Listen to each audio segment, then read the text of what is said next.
बिस्मिल्लाहिर्रहमानिर्रहीम। वक्त news YouTube channel के साथ मैं हूं शराज खान। आज एक नई स्टोरी के साथ आपके सामने हाजिर खिदमत हूं। आज का जो प्रोग्राम है थोड़ा सा अलग सा है। पीएचए डिपार्टमेंट का नाम आपने सुना होगा, उसकी खबरें अक्सर मैं आती हैं पीएचए की, वो मैं मुख्तलिफ पेपरों में लगवाता हूं। और ये वक्त न्यूज़ चैनल जो वेब चैनल है इस पर भी उसको दिखाया जाता है। आज की स्टोरी इसी पे है। पिछले कुछ साल से इस बीट में जब मैं आया तो देखा कि क्योंकि मेरी जो रिहाइश है केनाल, पीएचए जाना जाता है, केनाल के ऊपर मेरी रिहाइश है। मैंने पिछले, जैसा कि आपको मैंने बताया नाजरीन के केनाल के ऊपर की रिहाइश है मेरी, तो मैंने देखा कि एलबीसी पे ना कुछ करप्शन करने वाले माफिया सरगर्म थे।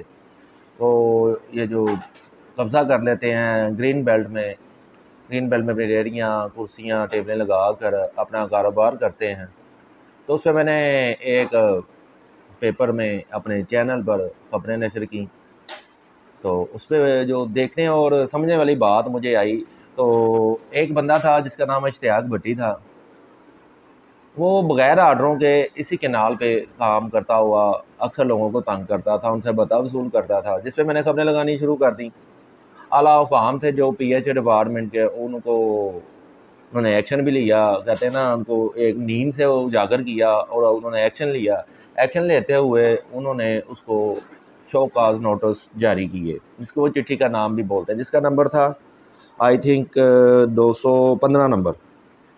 तो डिप्टी डायरेक्टर जलील साहब ने उसके ख़िलाफ़ जो उनकी महकमाना कार्रवाई होती है उसका आगाज़ कर दिया।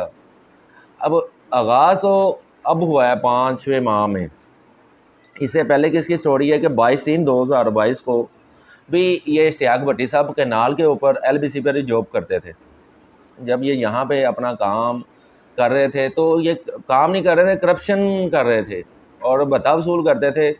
जो मुख्तलिफ ज़राए हमें बताते हैं कि साहबका जो डिप्टी डायरेक्टर थे गुलजार साहब, उनके नीचे काम करने वाले सुपरवाइज़र आसम शाह साहब हैं, जो इस टाइम बीमारी की हालत में कर रहे हैं।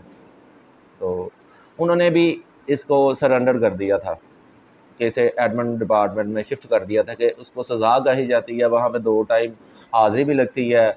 और जो इंसान या कोई भी मुलाजिम अगर उसको सज़ा के तौर पे एडमिन ऑफिस में भेजा जाता है तो उसकी 2 टाइम हाज़िरी भी लगती है और वहीं पे वो अपनी ड्यूटी देता है।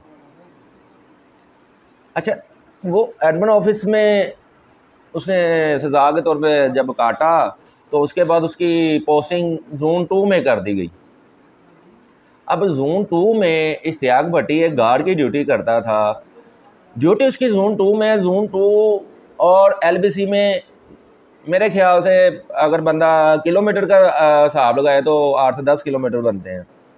अब वो बंदा वहाँ पे ड्यूटी कर रहा है, हाज़िरी वहाँ पे उसकी लग रही है, लेकिन वो करप्शन इसी नहर पे करता हुआ पाया गया, जिसमें डिप्टी डायरेक्टर जो मौजूदा हैं जलील साहब, उन्होंने इसको नोटिस जारी किए हुए हैं।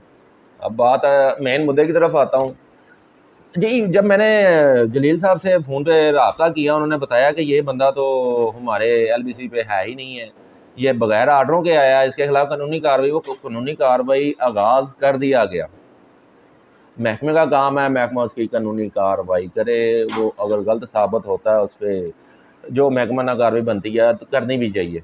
अब वो जो इश्तियाक भट्टी गार्ड साहब हैं, उसने एक पीएचए मुलाज़िम के हाथों एक पैगाम भेजा और उसने कहा कि भाई मैं एडमिन डिपार्टमेंट में 1.5 से 2 साल ड्यूटी कर चुका हूँ, मुझे एडमिन डिपार्टमेंट के हर चीज़ का पता, वहाँ पे क्या रेट है, कौन कितना दूध का धुला हुआ है, आप मेरे खिलाफ खबरें लगवा रहे हैं, इनके खिलाफ भी लगाएं। अच्छा, मैंने बड़ा हैरान हुआ।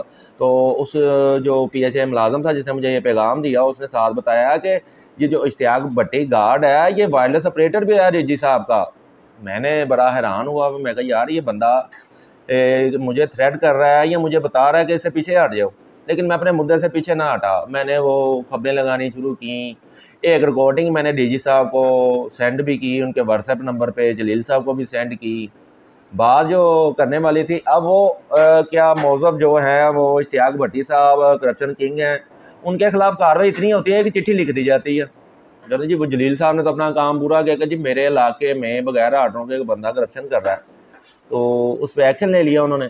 अब काम आता है यहाँ पे डीजी साहब का। डीजी साहब को सारे हकाइक से आगाह कर दिया गया, लेकिन आज तक उसके खिलाफ कार्रवाई क्यों ना हुई। वो जो इश्तियाक भट्टी साहब है, अब मुख्तलिफ राय से जो थ्रेड कॉलें आती हैं, और जो इश्तियाक भट्टी साहब हैं वो कहते हैं मेरा मीडिया में बड़ा अच्छा लिंक क्या है, तुम एक यूट्यूबर हो या एक पेपरों में काम करते हो, मेरा हाथ बड़े ऊपर अभी आपको मैं बताऊंगा। तो वही ये देखा कि एक निजी पेपर में ना उस दिन से खबरें चलनी शुरू हो गई।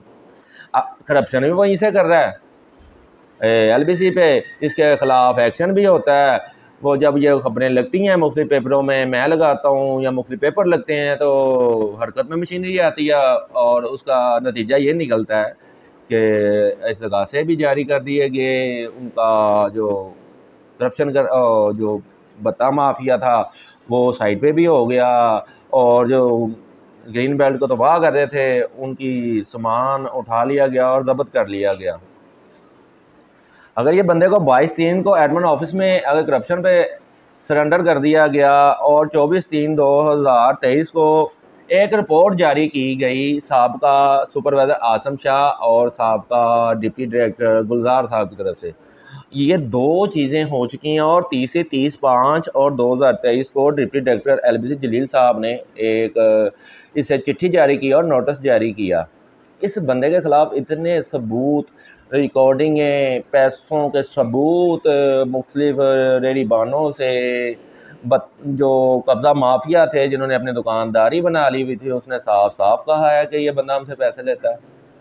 ये इश्तियाक भट्टी जो गार्ड है ज़ोन 2 में अपनी, जिसे ज़ोन 2 का नाम भी दिया जाता है, कि वहाँ पे भी अपनी हाजिरी लगाता है और बताता है लोगों को, और फ़ख्र से बताता है कि यार मैं 1:30 बजे जाना वा, पंजाबी कहना 1:30 बजे मैं जाना वा, तो हाजिरी लाना तो मैं घर आ जाना है वा, जरा मेरा कुछ कर सकते। देखिए, जो रिपोर्टर होता है या एक जर्नलिस्ट होता है, उसका काम होता है कि सच को सच दिखाना और झूठ को झूठ दिखाना, उसकी जो चीज़ें होती हैं उसको वाज़िया कर देना। मैंने तो किया वाज़िया। अब उस इश्तियाक भट्टी ने मुख्तलिफ राय से जो फ़ोन कॉल्स करवाता है या थ्रेड कॉलें होती हैं, वो इससे ना तो कोई मीडिया पर्सन झुकता है ना डरता है। अगर हम डर ही जाएंगे तो फिर हमें ये मीडिया की जॉब करने की ज़रूरत नहीं है, फिर हम भी घर में बैठे। मेरा काम है हमेशा सच का साथ देना। कोई करप्शन करेगा, महकमे का काम है उसके खिलाफ गैर जानबदार कार्रवाई करें। अगर मेरी बात झूठी साबित होती है तो जो महकमा मुझे बुलाएगा मैं हर फॉर्म पे जाने के लिए तैयार हूँ। अगर डीजी साहब इसके खिलाफ एक्शन नहीं लेते तो मुझे पता है सेक्रेटरी हाउसिंग के पास मैं चले जाऊंगा कि जी अगर PHA डिपार्टमेंट करोड़ों का रेवेन्यू लगा के एक किसी भी चीज़ को, अगर घास लगती है एक ग्रीन बेल्ट में या वहाँ पे पौधे लगा दिए जाते हैं, किसके लिए लगाया जाता है कि जी माहौल दोस्त है ये PHA डिपार्टमेंट, कि ग्रीनरी जिससे मौसम के जो होते हैं आपको ऑक्सीजन हमें मिल जाती है और मौसम में बड़ा फ़र्क पड़ता है। जैसे कि साहब का जो हमारे वज़ीर आज़म थे जिन्होंने बताया था कि सब्ज़ा होना चाहिए, सब्ज़े से ये कई फ़वाइद उन्होंने बताए थे। अब उस पर ही करप्शन करने वाले लोग जब वहाँ पे बताल वसूली करेंगे तो वो दुकानदार हैं जो मुख्तलिफ पैसे देते हैं, किसी से कुछ लिया जाता है, कुछ से महाना लिया जाता था। लेने वाला इश्तियाक भट्टी, जिसके खिलाफ आज तक कोई कानूनी कार्रवाई या महकमाना कार्रवाई क्यों ना की गई। 3 दफ़ा इसके खिलाफ फर्जी एक वो नोटिस या उसे एडमिन ऑफिस में डाल देने के लिए हाजिर लगवा ली गई, 11वें दिन वो फिर बंदा करप्शन करने के लिए निकल पड़ता है। मेरी DG साहब से अपील है, जो ताहिर भट्टू साहब हैं उन्होंने देखा है, मैंने अक्सर दिल्ली के हिसाब से वो मुख्तलिफ चौराहों पर सरगर्म नज़र आते हैं और सदो शदाब रखने के लिए हमेशा कारवां उनका अपने दोस्तों के हमरा, अपने वर्करों के हमरा वो जारी रहता है कि ऐसी काली भेड़ें जो PHA का नाम बदनाम कर रही हैं, इसके खिलाफ क्यों ना सख्त से सख्त कानूनी या महकमाना कार्रवाई की गई।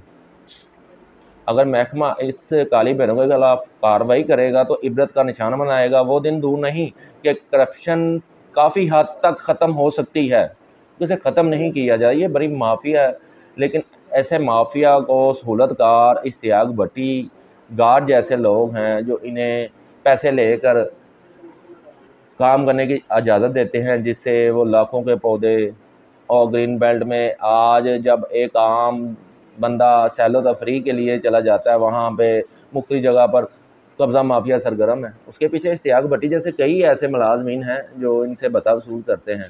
इसी के साथ इजाज़त चाहूँगा। अपना रखिएगा ख्याल। अल्लाह निगहबान।